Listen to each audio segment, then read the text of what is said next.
नमस्कार दर्शक बंधु। आज सोमवार मार्च 11 तारिख। आज सकाल किसी गुरुत्वपूर्ण खबर उपरे नजर पकाइबा। माछ धरा को नहीं गड़िला मुंड। अभियुक्त को गिरफ दाबी रे थाना घेरिले उत्त्यक्त लोक। पोटामुंडाई केन्द्रापड़ा पोटामुंडाई रे माछ धरा को नहीं गोष्ठी संघर्ष। मारपिट रे जड़े व्यक्ति मृत्यु पर अभियुक्त को धरने पोटामुंडाई थाना घेरी उत्त्यक्त लोके। मृतक जनक हेले खोलेख सेठी।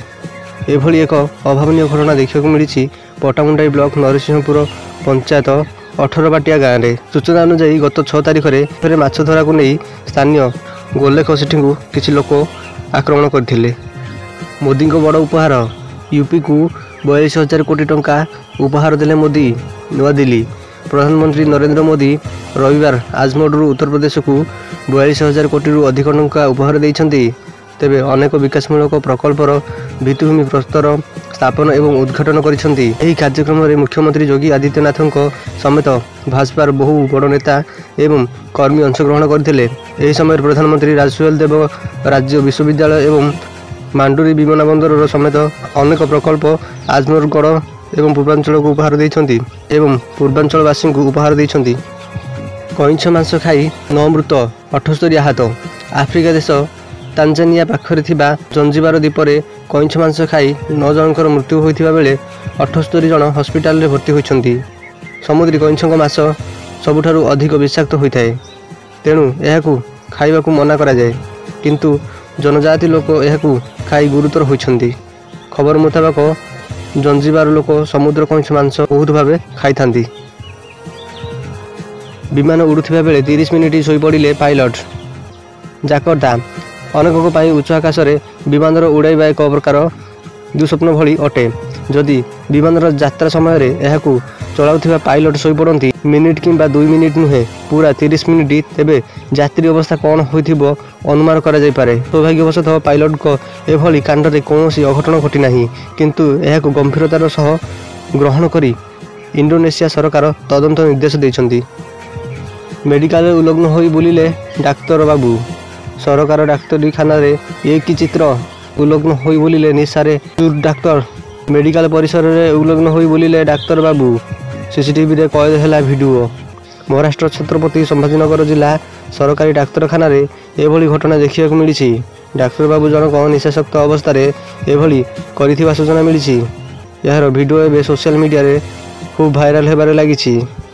स्थानीय डाक्तर को कहवा अनुसार एभली कांड करिथिबा व्यक्ति जनक औरंगाबाद 20 किलोमीटर दूर थिबा बिडकिन सरकारी मेडिकल रे डाक्तर अछंती। से सदा सर्वदा निशाशक्त अवस्था रे रुहंती। सीसीटीवी वीडियो रे देखिବାକୁ मिलिछि जे डाक्तर जनक मेडिकल परिसर भितर उल्लग्न होई बोलुछंती।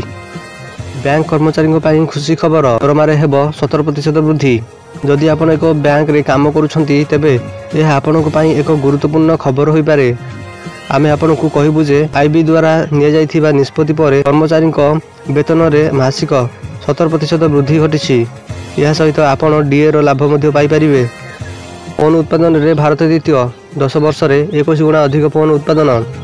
नवा दिल्ली स्मार्टफोन भारतीय जीवन एक अविच्छेद्य अंग पलटिथिबा बेले लोकमानक हाथ रे ताहाकु पहुंचाइबा लागि देश को आमदानी उपर निर्भर करने को पड़ूना। गत 10 वर्ष भितर देश में फोन उत्पादन बड़ धरणर वृद्धि घटी। Indian cellular and electronics association अनुसार गत 10 वर्ष भितर फोन उत्पादन 21 गुणा वृद्धि पाइब 4.1 लाख कोटी टंका रे पहुंची। दिल्ली रे बोरवेल रे खसी पड़िथिबा युवक मृत्यु। दिल्ली रे बोरवेल रे खसी पड़िथिबा युवक मृत्यु हो जाइछि। युवक को उद्धार करी मेडिकल जांच पर तांकर मृत्यु होइथिबा जणा पड़िछि। दिल्ली जल बोर्ड वाटर ट्रीटमेंट प्लांट रे खोला जाइथिबा एक बोरवेल मध्य को खसी पड़िथिले जणे युवक। 40 फुट गभीर बोरवेल रे युवक खसी पड़िथिबा सूचना पर समांतराल भावे एक हाथ खोला जाइथिला। युवक को उद्धार करा जाइथिले मध्य तांकर मृत्यु होइछि। दिल्लीर केशपुर मंडी अंचल रे थिबा एही ट्रीटमेंट प्लांट रे खसी पड़िथिबा युवक। दिल्लीर केशपुर मंडी अंचल रे थिबा एही ट्रीटमेंट प्लांट रे खसी पड़िथिले युवक। कोरंगा रे अबकारी चढ़ाऊ। 1785 लिटर मद और 12,600 लिटर पोच जबत। आठगड़ आगामी साधारण निर्वाचन को आखि आगे रखी चोरा मद कारोबार उपरे लगाम लगाइबाकू राज्यव्यापी चढ़ाऊ जारी रही। एही क्रम में चोरा मद प्रस्तुति और चालाण पाई कुख्यात आठगड़ खुंटुणी और तिगिरिया ତିଗିରିଆ ଥାନା ଅଞ୍ଚଳର ଏକାଧିକ ସ୍ଥାନରେ ଏବେ ନିୟମିତ ଚଢ଼ାଉ କରାଯାଉଛି।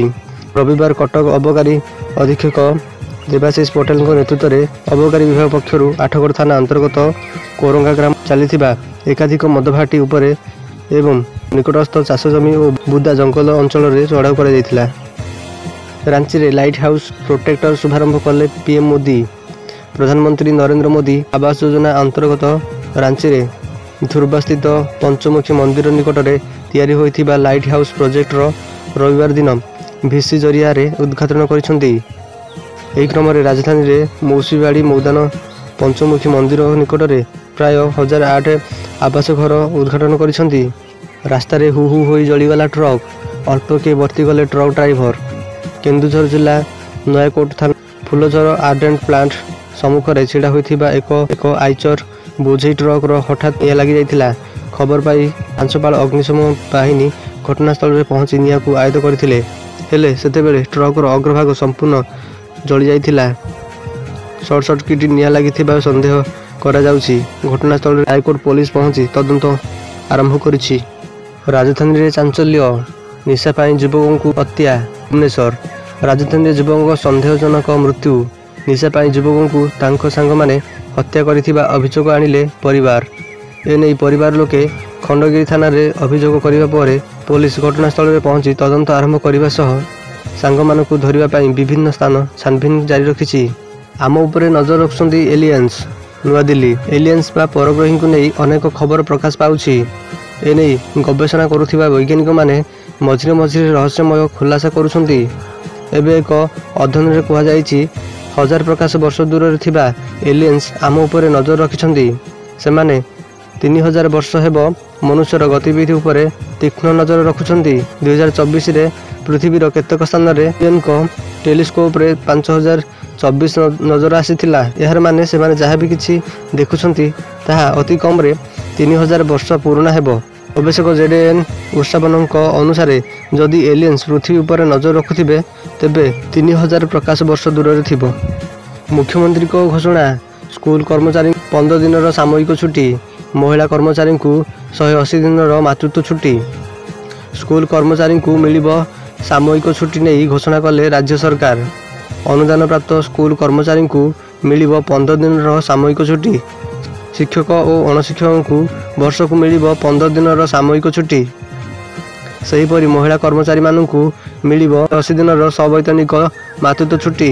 ମୁଖ୍ୟମନ୍ତ୍ରୀ ନବୀନ ପଟ୍ଟନାୟକ ଏନେଇ ଘୋଷଣା କରିଛନ୍ତି। ଏହାଦ୍ୱାରା 33,420 ଶିକ୍ଷକ ଓ ଅଣଶିକ୍ଷକ ଉପକୃତ ହେବେ। କାନପୁର ଗ୍ରାମରେ ଧାନ ପେଷିବା ବେଳେ ହଲ୍ର ମେସିନ୍ରେ ଚାପି ହୋଇ ମହିଳା ମୃତ। ହାଟଡିହି ବ୍ଲକ ସୋସୋ ଥାନା ଅଧୀନସ୍ଥ କାନପୁର ଗ୍ରାମରେ ଘଟିଛି ଅଭାବନୀୟ ଘଟଣା। ଧାନ ପେଷିବା ବେଳେ ହଲ୍ର ମେସିନ୍ରେ ଚାପି ହୋଇ ଜଣେ ମହିଳା ମୃତ୍ୟୁବରଣ କରିଛନ୍ତି। ସୂଚନା ଅନୁଯାୟୀ କାନପୁର ଗ୍ରାମର ବିଜୟ ଖମାରୀଙ୍କ ପତ୍ନୀ ସଂଯୁକ୍ତା ଖମାରୀ ନିଜ ଘରର ଧାନ ପେଷିବା ପାଇଁ ଆଜି ଏକ ହଲ୍ର ମେସିନ୍କୁ ଡକାଇ ଆଣିଥିଲେ ଏବଂ ପରେ ଏଭଳି ଘଟଣା ଘଟିଯାଇଥିଲା। ଝଗଡ଼ାର ସବୁ ସୀମା ପାର, ଯୁବକଙ୍କ କାନ କାମୁଡ଼ି ଛିଣ୍ଡାଇ ଦେଲେ। ପ୍ରମାଣ ନଷ୍ଟ ପାଇଁ ଚୋବାଇ ଖାଇଦେଲେ ମହିଳା। ସାମାନ୍ୟ ଝଗଡ଼ାରୁ ଯୁବକଙ୍କ କାନ କାମୁଡ଼ି ଛିଣ୍ଡାଇ ଦେଲେ ମହିଳା। ପ୍ରମାଣ ନଷ୍ଟ କରିବା ପାଇଁ ଛିଣ୍ଡିଥିବା ଅଂଶକୁ ଚୋବାଇ ଖାଇଗଲେ। ଉତ୍ତରପ୍ରଦେଶ ଆଗ୍ରାରୁ ଏକ ଆଶ୍ଚର୍ଯ୍ୟଜନକ ଘଟଣା ସାମ୍ନାକୁ ଆସିଛି। ଝଗଡ଼ା ପରେ ଜଣେ ମହିଳା ଯୁବକଙ୍କ କାନକୁ କାମୁଡ଼ି ଖାଇ ଦେଇଥିବା ଅଭିଯୋଗ କରାଯାଇଛି। ସରକାରଙ୍କ ଏହି ନୂଆ ସ୍କଲାରସିପ୍ ଯୋଜନାରେ ଝିଅଙ୍କୁ ମିଳିବ 20,000, ପୁଅଙ୍କୁ 10,000। ଏଣିକି ଉଚ୍ଚଶିକ୍ଷା କରିବାରେ କୌଣସି ଅସୁବିଧା ହେବ ନାହିଁ। ଅନେକ ସମୟରେ ଅର୍ଥ ବିଦ୍ୟାର୍ଥୀଙ୍କ ପାଇଁ ଶିକ୍ଷା ଅର୍ଜନ କ୍ଷେତ୍ରରେ ବାଧା ସୃଷ୍ଟି କରିଥାଏ। ବେଳେବେଳେ ଅଭିଭାବକ ସ୍ୱଳ୍ପ ଆୟ ହେତୁ ନିଜ ପିଲାର ସ୍ୱପ୍ନକୁ ପୂରଣ କରିପାରନ୍ତି ନାହିଁ। ତେବେ ଏଣିକି ଆଉ ଚିନ୍ତା କରିବାର ଆବଶ୍ୟକ ନାହିଁ। ପିଲାଙ୍କର ଉଚ୍ଚଶିକ୍ଷାର ଦାୟିତ୍ୱ ଏବେ ସରକାରଙ୍କ ହାତରେ। ଜାରି ହେଲା ନୋଟିଫିକେସନ୍। ଓଡ଼ିଶା ସ୍ୱାସ୍ଥ୍ୟ ବିଜ୍ଞାନ ବିଶ୍ୱବିଦ୍ୟାଳୟରେ ୟୁନିୟନ ଆସିଷ୍ଟାଣ୍ଟ ପଦ ଖାଲି।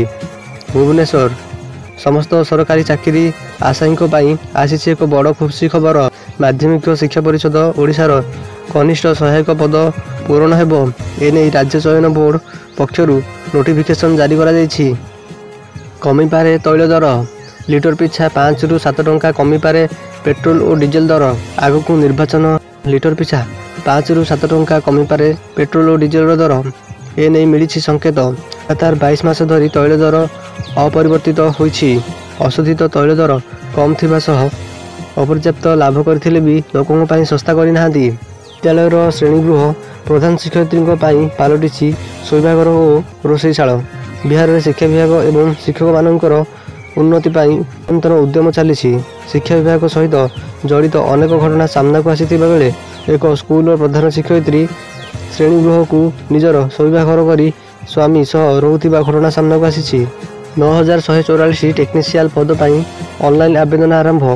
ରେଳ ବିଭାଗ ପକ୍ଷରୁ ପ୍ରକାଶ ପାଇଲା ସମ୍ପୂର୍ଣ୍ଣ ବିଜ୍ଞପ୍ତି।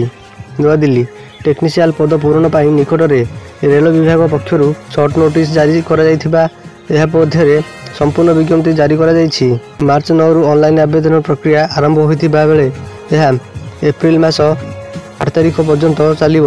ଏପ୍ରିଲ ମାସ 9 ତାରିଖରୁ 18 ତାରିଖ ମଧ୍ୟ ମାନେ ଆପ୍ଲିକେସନକୁ ସଂଶୋଧନ କରିପାରିବେ। ଏମ୍ସି ଜାରି କଲା ପ୍ରାର୍ଥୀ ତାଲିକା। ହୁଗୁଳିରୁ ଲଢ଼ିବେ ଓଡ଼ିଆ ଅଭିନେତ୍ରୀ ରଚନା ବାନାର୍ଜୀ। ପଶ୍ଚିମବଙ୍ଗର ମୁଖ୍ୟମନ୍ତ୍ରୀ ମମତା ବାନାର୍ଜୀ ରାଜ୍ୟର ସମସ୍ତ 42ଟି ଆସନ ପାଇଁ ପ୍ରାର୍ଥୀ ଘୋଷଣା କରିଛନ୍ତି। କ୍ରିକେଟର ୟୁସୁଫ ପଠାନ ବହରାମପୁର ନିର୍ବାଚନ ମଣ୍ଡଳୀରୁ ଟିକେଟ୍ ପାଇଛନ୍ତି।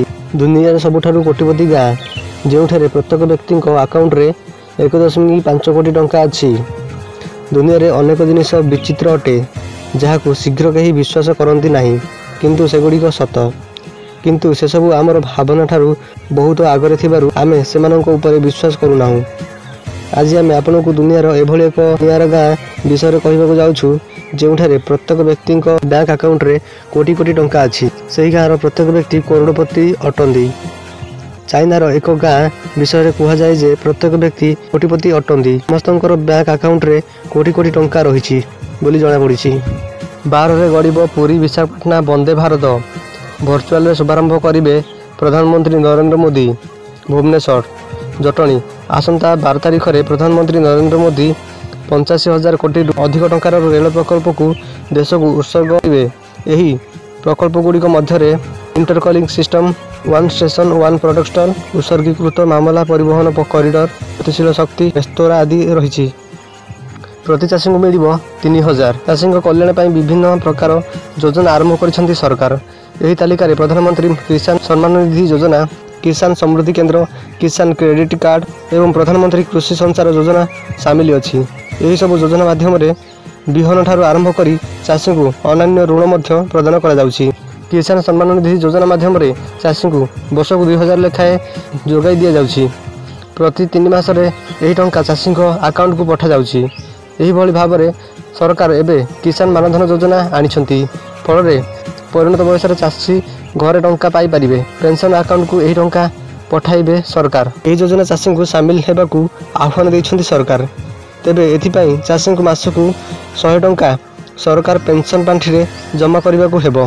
ବର୍ତ୍ତମାନ ସୁଦ୍ଧା ପ୍ରାୟ 2 କୋଟି ଚାଷୀ ଏହି ଯୋଜନାରେ ନିଜ ନାମକୁ ପଞ୍ଜୀକୃତ କରି ସାରିଛନ୍ତି।